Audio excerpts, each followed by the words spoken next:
Hello, what's your decision-making process? What does she mean by that? What I mean by that is, how do you make your best decisions? Let's look into it. Right, leaders make decisions, right? Unless they don't make a decision and then everything is stalled and everybody gets unsatisfied and complaining, and most of the good ones will also say, I cannot make that decision. I really should make that decision, but I'm not quite sure what I want here, or what's the right decision, what's the good thing. If you're in that situation, let's revert to going back to your last really good decision, like the one that you were confident with, the one that made you feel good, where you're really sure, yeah, that was a good decision. Looking at that decision that you made, how did you make that decision? Because there's theoretically a million ways of making a decision, and you've probably come across a couple of methods, but let's look at, next to methods, let's look at your individual process. And then tune into some of the extra methods or tools that will help you in your personal decision-making process. So, are you a data-driven person? Like, do you need a lot of information? Do you need to look at numbers, charts, data points, statistics? Do you need to analyze maybe people as well and behavior? Do you need to walk through a scenario in your head or on paper or in Excel if you're a numbers person and see those data visually? If you're an observer, if you're driven by data, you will need input, and only you know what type of input you need. Many input-driven people will look at graphs, charts, numbers, statistics.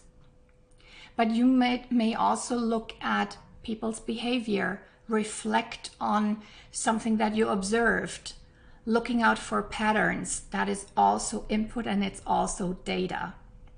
So reflect on how much input and what type of input you need in order to make that good decision. And what happens next is, do you go intuitively because you sense a pattern, you recognize a pattern, or something inside you, what we call the subconscious or unconscious, has already detected a pattern even though your logical mind hasn't caught up on it? Or are you looking for the logical, rational explanation in the numbers, and you go by, okay, statistically, this is the likelihood and this is the percentage, so I'm going that way? Each of those variations is absolutely valid.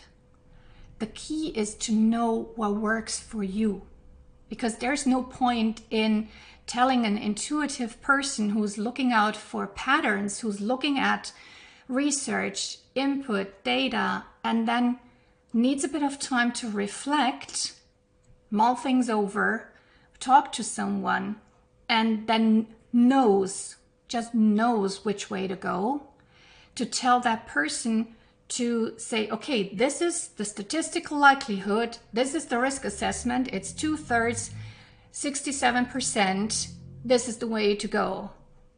It's not going to work for them.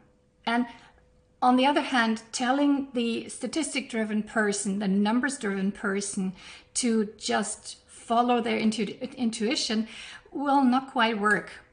You may also want a combination of both. But look at the modalities, like what exactly went into this good decision that you made. What type of input, and how much of a logical, mental, rational decision did you make? Did you write a pro and con list, for example? Plus, minus. Logical, rational.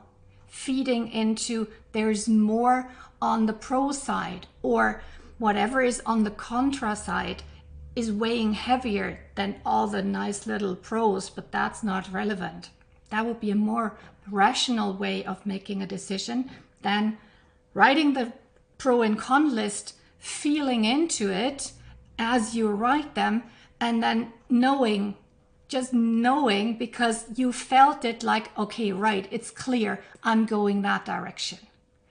So the pro and con list, and that's kind of why I said, let's not look at the tools first, because you can use the same tool and have a different decision-making process to go with it. And the same tool can be used by two different people in a totally different way, as I just showed you with the pro and con list. Right. So what needs to go into your process? Like, what kind of input or basis do you need? And then also, how do you process? Is it a thinking over? Is it that calculating, rational mind thing of evaluating, assessing, ranking, calculating likelihoods, assessing percentages, assessing ranks?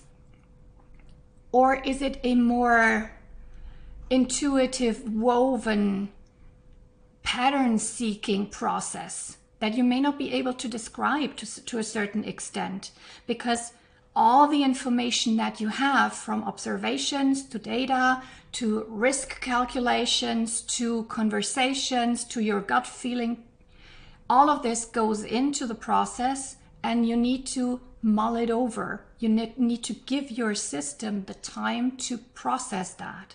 So what goes into that? And the type of the way you process this may also be different. Some people go for a run and they process it in their mind, and when they come back from the run, they know which way to go. Others go walking, and with the same effect. Some of us go journaling, having this kind of dialogue with the paper, or with yourself on paper. Yet others need to talk it over, because while they speak about it, some part of their brain processes what is actually underneath the surface, and they are only able to actually realize. If you're extrovert, if you fall in that category, you've already nodded, because you know that process. It's like in your mind, it's somewhat clear, but you need to phrase it in order to understand what exactly it is that's under the surface. And then it clicks, and then you say, okay, now I got it. Yet others have the same process as they meditate or talk things over with a friend, a colleague, a partner. That's why sparring is so helpful in a strategy making, or in a tricky leadership situation, or when you have a problem to solve, whichever type of thing, to have someone to bounce ideas off, and in the process see different aspects of the same thing. So some of us need that dialogue, and again, in order to hear themselves say out loud what they think, as people say about extroverts, because our brains just do it like that, and it's part of the tool to actually speak about things. And for others, it's more like, okay, let's talk about this because I need to hear your questions, or I need to hear what other perspectives I may not have thought about. It's more like a validation procedure, using somebody else and their opinion to actually challenge themselves. And this dialogue, the speaking about it, makes the decision much more grounded, and makes them feel, okay, I've consolidated this decision in my mind.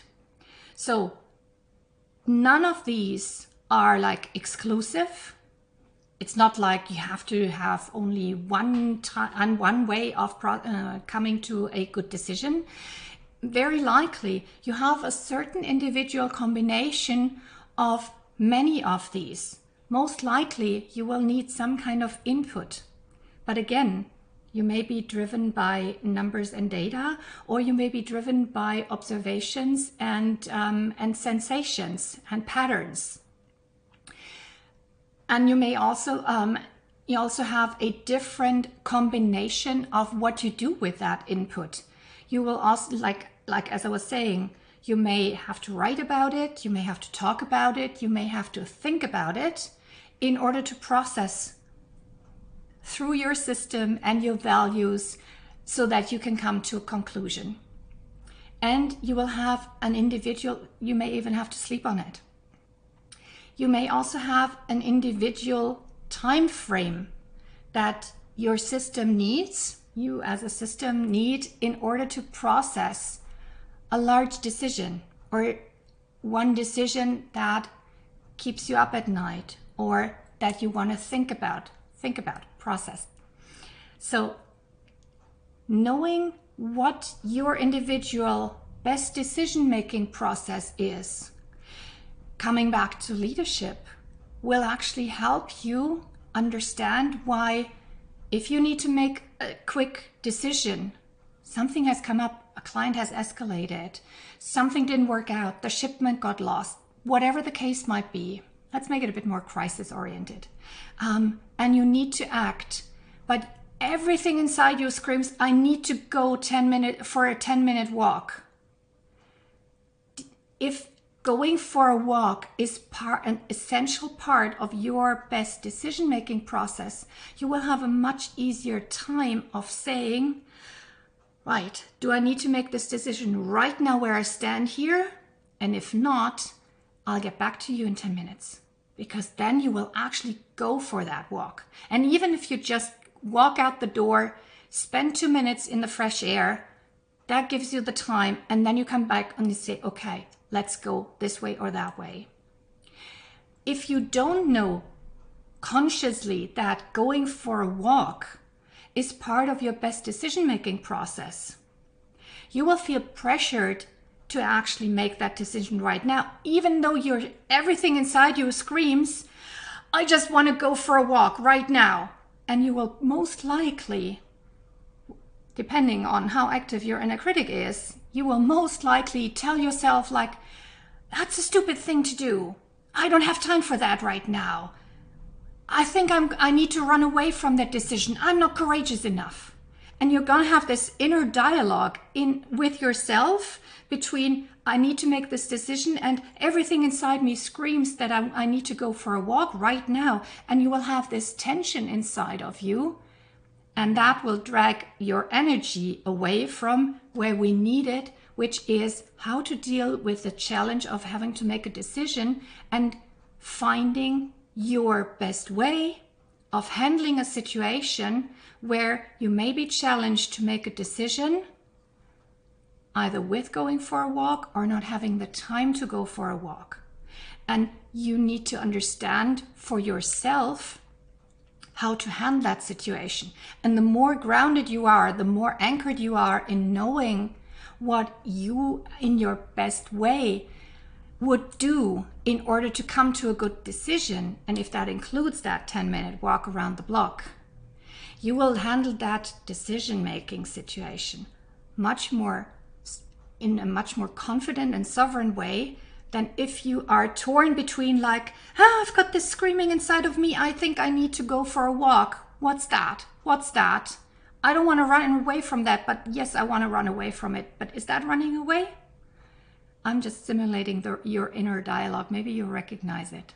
So what I'm asking and inviting you to do is get conscious about your best decision-making process. What does it entail? What's the type of input you need? What do you feel best at? Are you more on the logical, rational, ranking and calculating side?